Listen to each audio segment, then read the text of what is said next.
প্রধান সরাসরি আমরা নজর রাখবো সেদিকে। ইন্টারিম গভর্নমেন্ট ফর্মের ব্যাপারে ওনার সাথে আলাপ আলোচনা করে আমরা ইন্টারিম গভর্নমেন্ট ফর্ম করে দেশ পরিচালনা করব। আমি আপনাদের কথা দিচ্ছি, সমস্ত হত্যা, সমস্ত অন্যায়ের বিচার আমরা করব। আপনারা সেনাবাহিনীর প্রতি আস্থা রাখেন, সশস্ত্র বাহিনীর প্রতি আস্থা রাখেন। আমি সমস্ত দায় দায়িত্ব নিচ্ছি, আপনাদের জানমাল, এবং আপনাদেরকে আমি কথা দিচ্ছি যে আপনারা আশাহত হবেন না। ইনশাল্লাহ আপনাদের যত দাবি আছে সেই দাবিগুলো আমরা পূরণ করব এবং দেশে একটা শান্তি শৃঙ্খলা ফিরিয়ে নিয়ে আসব। আপনারা আমার সাথে সহযোগিতা করেন, দয়া করে আর এই ভাঙচুর, হত্যা, মারামারি, সংঘর্ষ এগুলো থেকে বিরত হন।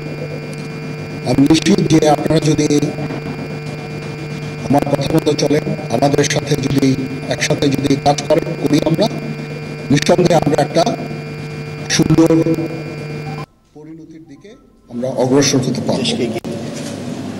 আপনারা দয়া করে আমাকে সাহায্য করেন।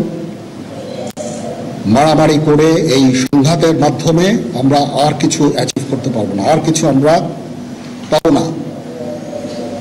সুতরাং দয়া করে আপনারা সমস্ত ধ্বংসযজ্ঞ, সমস্ত অরাজকতা, সমস্ত সংঘর্ষ থেকে বিরত হন এবং ইনশাআল্লাহ আমরা সবাই মিলে একটা সুন্দর ভবিষ্যতের দিকে আমরা অগ্রসর হব। প্রতিটা হত্যার বিচার করা হবে, প্রতিটা অন্যায়ের বিচার হবে। আমরা আজকে সুন্দরভাবে কথা বলেছি, সমস্ত দলের প্রধান দলের নেতারা এখানে উপস্থিত ছিলেন। আমি ওনাদের ইনভাইট করেছিলাম এখানে। ওনারা ভেরি নাইস অফ দেম যে ওনারা এসেছেন, অ্যান্ড আমরা একটা সুন্দর আলোচনা করেছি এবং এই আলোচনাটা ফলপ্রসূ হবে বলে আমি মনে করছি এবং আমরা একটা সুন্দর একটা ইন্টারিম গভর্নমেন্ট ফর্ম করে আমরা দেশ পরিচালনা করব। মাননীয় প্রধানমন্ত্রী পদত্যাগ করেছেন এবং এখন একটা ইন্টারিম গভর্নমেন্ট ফর্ম করে আমরা আমাদের কার্যক্রম পরিচালনা করব। আপনারা একটু ধৈর্য ধরেন, আমাদের কিছু সময় দেন। ইনশাআল্লাহ আমরা সবাই মিলে সমস্ত সমস্যার সমাধান করতে সক্ষম হব। আপনারা আর এই সংঘাতের পথে যাবেন না এবং শান্তি শৃঙ্খলার পথে ফেরত চলে আসেন। আমাদের দেশের অনেক ক্ষতি হচ্ছে, অর্থ সম্পদের ক্ষতি হচ্ছে, জানের লোকজন মারা যাচ্ছে। তো এগুলো থেকে আপনারা বিরত হন এবং আমাদের সাহায্য করেন। আমি সমস্ত দায়িত্ব নিচ্ছি, আপনারা আমাকে সাহায্য করেন। সবাইকে ধন্যবাদ। আল্লাহ হাফেজ।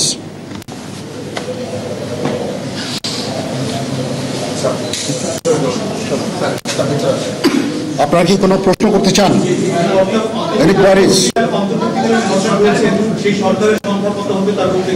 এখনো এটা খুব আর্লি স্টেজ। আমরা যাব মহামান্য রাষ্ট্রপতির সাথে যে আলাপ আলোচনার মাধ্যমে এটা আমরা করব।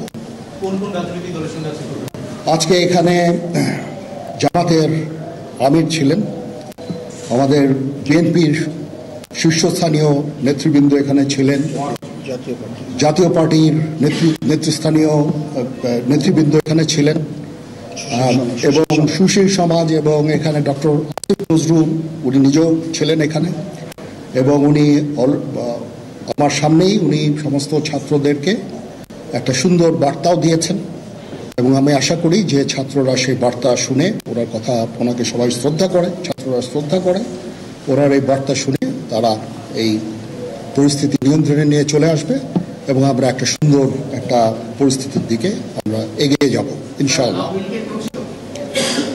এখানে আওয়ামী লীগের কেউ ছিল না, আওয়ামী লীগের কেউ ছিল না। হ্যাঁ, আজকে, বিকজ আমাদের এই সময় নাই। এটা একটা বিশেষ একটা পরিস্থিতি, আমরা আজকেই যে এই পরিস্থিতি এটা একটা আমরা একটা নিয়ন্ত্রণ নিয়ে আসবো।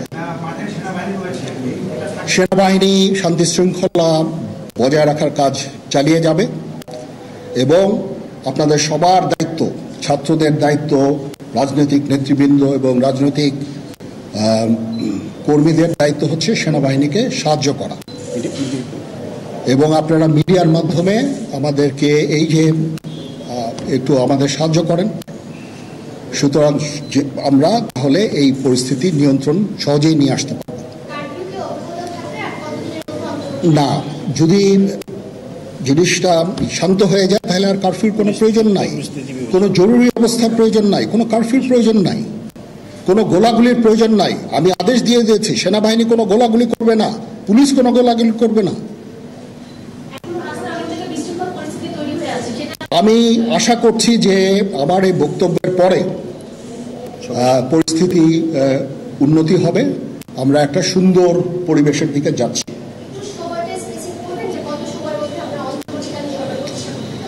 আমরা এটা না, আমি আজকে রাতের মধ্যে একটা আমরা সলিউশনে যাওয়ার চেষ্টা করবো, বাট আমাদের হয়তো 2-1 দিন সময় দিতে হবে।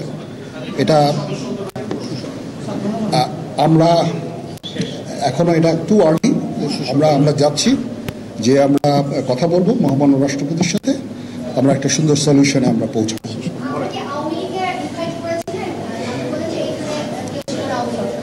পরিস্থিতি ছিল খুব কম, সময় খুব কম ছিল। আমি যাদেরকে পেয়েছি অনেককেই আমি বলেছি, সবাই হতেন, বাট প্রধান রাজনৈতিক দলের সমস্ত নেতৃস্থানীয় নেতৃবৃন্দরা এখানে ছিলেন, তাদের সাথে আমি কথা বলেছি এবং ওনারা সবাই আমাদের এই প্রস্তাবে, এই যে আমরা যে আলোচনা করছি, সবাই এটাতে রাজি হয়েছেন। এখানে মমিনুল হক সাহেব ছিলেন, এখানে জামাতের আমির ছিলেন, জুনায়েদ সাকি উনি ছিলেন, তারপরে ডক্টর আসিফ নজরুল ছিলেন। আমরা সবাই মিলে এবং সবাই আমরা এটাতে একমত পোষণ করেছি। এখন ছাত্রদের কাজ হচ্ছে যে শান্ত হওয়া এবং আমাদেরকে সাহায্য করা। আমি তো বলছি এতক্ষণ আমার এই বক্তব্যের ছাত্রদের প্রতিনিধি বলতে আমি এখন ওনাদের কাউকে পাইনি। আমি ডক্টর আসিফ নজরুলকে রিকোয়েস্ট করেছি, যেহেতু ওনাকে ছাত্ররা শ্রদ্ধা করেন এবং উনিও একটা সুন্দর একটা ভিডিও মেসেজ উনি দিয়েছেন ছাত্রদের জন্য। আমি আশা করব যে এই ভিডিও মেসেজটাও কাজে ইয়াদ হবে, কাজ দিবে। এইভাবে আমরা কাজ করে দেব। সবাই ভালো থাকেন, সবাই ভালো থাকেন, সবাইকে ধন্যবাদ। এখানে আপনারা যত প্রশ্ন করতে থাকবেন আমাকে দেরি করাবেন। It is too early, it is too early. আমরা কাজ করছি, আমাদের একটু কাজ করতে দেন, একটু সময় দেন, আমরা একটা সলিউশনের মধ্যে আমরা যাব ইনশাআল্লাহ। হ্যাঁ, আপনারা সবাই যারা আন্দোলনরত, যারা ছাত্ররা আছেন, আন্দোলনরত যত লোকজন আছেন, দয়া করে ঘরে ফিরে যান। সবাই ভালো থাকেন, আল্লাহ আমাদের মঙ্গল করুক। আল্লাহ হাফেজ।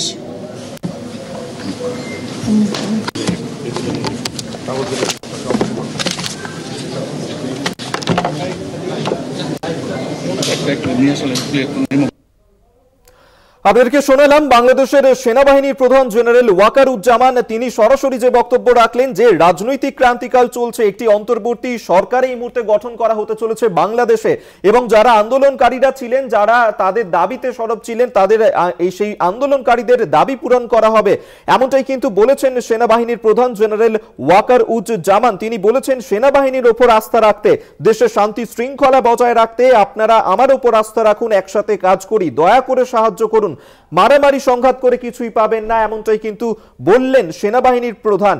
এবং সেই ছবি এই মুহূর্তে আপনাদের সামনে আমরা এক্সক্লুসিভ তুলে ধরছি, যে মুহূর্তে সামরিক